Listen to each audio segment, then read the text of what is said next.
Kalau kita beli rumah dekat Johor atau Malaysia dan kita gunakan bank loan dia, interest rate dia about 5 to 6%. Jadi bermakna bila kita dah habis bayar, selalunya kita lebih kurang bayar dalam 2 to 3 times of the purchase price. Untung Syahlan ada. Nasihat dan informasi hartana yang menguntungkan. Dengan Syahlan, anda untung. Kalau kita nak beli properti dekat luar negeri, macam mana caranya? Contoh dekat Johor. Okay, kalau nak Johor, kalau kita nak beli rumah yang panggil resale tu, of course kita kena tengok contact agent sana lah. Tapi kalau yang baru, kita can go to their show flat. Tapi nak tahu kenapa banyak orang suka beli rumah dekat Johor? Kerana diorang like to compare price. Pasal kalau kita tengok betul-betul rumah kat Johor ni atau dengan compare dengan rumah Singapura about 8 to 10 times more expensive. Jadi orang beli kat sana pasal murah. Tapi mesti ingat, kalau kita buy pasal dia murah, harga dia boleh turun lagi. So kita don't buy a property because it's cheap, because orang cakap apa, cheap can get cheaper.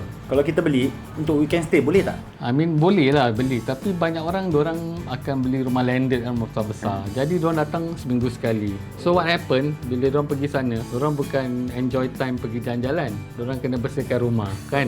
Betul tak? Pasal apa dah seminggu tak pergi ke 2 minggu. Itu baru-baru. Kalau dah lama kadang-kadang pergi sebulan sekali. Jadi pergi sana cuma spend time bersihkan rumah je. Pada kalau ikut lebih baik you rent hotel kalau betul nak perlu tinggal sana just for weekend stay.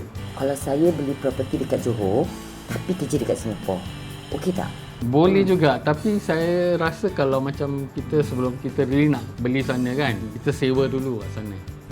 Sewa, that means maybe sewa for 1 year ke 2 years ke. You get used to the main area, jadi tengok okey tak segi daripada safety ke, jam ke kan. Jadi kalau okey tempat tu, maybe you can consider beli. Tapi kalau you dah beli dulu, lepas tu you rasa tempat tu tak sesuai, then senang cakap you can get stuck. Pasal apa, nak jual pun susah. So nak kena fikir masak-masak lah tentang whether nak terus beli kat sana. Kalau kita beli untuk retirement, macam mana tu Cik Salan? Okay, kalau beli untuk retirement boleh, tapi jangan beli terlalu besar sangat. Pasal apa? Masa time kita nak retire, umur kita pun dah berapa? 60, 70. Jadi problem dia kalau rumah terlalu besar, kita menghabiskan masa banyak bersihkan rumah. Kan retire supposed to be just 2 orang je kan. Yang ada orang beli pasal dia ingat maybe anak cucu datang. Tapi selalunya mula-mula je. Dan lepas tu, dah berapa kali, diorang pun dah tak nak datang lagi. Dan especially kalau you beli rumah 2 tingkat. Kalau semua bilik you kat atas, dia dah tua, you nak naik, kena beli rumah besar-besar, make sure kat bilik bawah tu, kat tingkat bawah tu ada bilik. Tapi kalau kita betul nak beli, cuba kita beli yang dekat, orang panggil amenities lah. Mungkin dekat medical center, hospital, tempat makan, atau masjid. Dan yang orang bila retire, diorang pandai, diorang beli dengan kawan-kawan. That means a group of friends. Semua dah bersepakat nak retire kat sana, so they buy near to each other. Pasal apa? Kalau you pindah seorang sana, nak cari kawan lambat lah. Pasal nak to build the bond kan.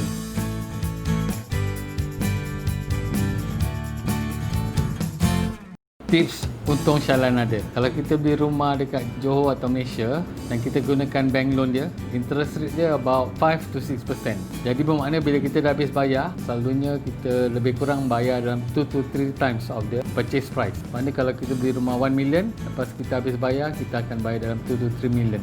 Bila kita beli rumah dekat Malaysia ni, kita jangan harapkan sangat untuk mendapat keuntungan bila jual balik. Contoh, kalau kita beli rumah tu dalam 1 million, kita nak untung mungkin kita jual 1.3, 1.4. Tapi ada current market kan, there's actually tak ada sangat buyer lah. Kalau buyer, kita masih kena mengharapkan orang dari Singapura atau foreign. Okay, kebanyakan foreigners tak akan beli kat Johor. Mereka lebih prefer areas macam KL, kawasan KL. Dan kalau untuk Johor, kebanyakan pembeli adalah actually orang Singapura dan juga segelintir orang Malaysia yang boleh afford that kind of price. Okay, that means kalau kat rumah Johor ni, you kena ada holding power. Pasal walaupun you beli example 1 million, mungkin kalau you nak jual, mungkin kena jual lebih rendah lah daripada harga yang you beli. Okay, worst mistake is kalau you beli kat rumah Johor tapi kat Singapura you tak ada rumah. Bermakna you jual sini dan you gunakan keuntungannya untuk beli rumah sana. That one is for me is very very risky. Okay, one thing you have to consider bila you tengah jual beli rumah HDB ni, kalau you ada private property dekat luar negeri macam example Johor atau ada orang beli kat Australia ke London ke, bila you jual dan kemudian beli satu HDB flat, actually you kena declare dengan HDB. Then you are not supposed to own that current private property overseas. By right you kena jual. Kalau ada apa-apa pertanyaan tentang private property atau overseas property, bolehlah hubungi saya, Untung Shahlan ada 9628-1170 9628-1170. Dan follow saya di YouTube, Instagram dan juga Facebook. Ingat, Untung Shahlan ada. Untung Shahlan ada. Nasihat dan informasi hartana yang menguntungkan.